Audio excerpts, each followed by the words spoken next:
આજથી ફરી અંગ દજાડતી ગરમીનો શરૂ થશે બીજો રાઉન્ડ। અમદાવાદ સહિત રાજ્યના અનેક શહેરોમાં ગરમીનો પારો ફરી જશે 43 ડિગ્રીને પાર।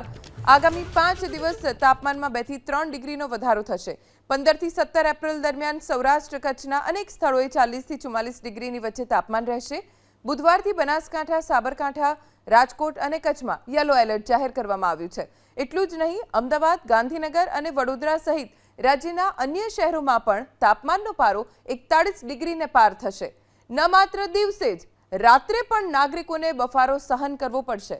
રવિવારે 42.7 ડિગ્રી સાથે રાજકોટ સૌથી ગરમ શહેર રહ્યું। અમદાવાદમાં 41.6 ડિગ્રી સાથે સરેરાશ મહત્તમ તાપમાનમાં સામાન્ય કરતાં 2.2 ડિગ્રીનો વધારો થયો। છેલ્લા 2 દિવસમાં અમદાવાદનું તાપમાન 4 ડિગ્રી જેટલું વધી ગયું છે।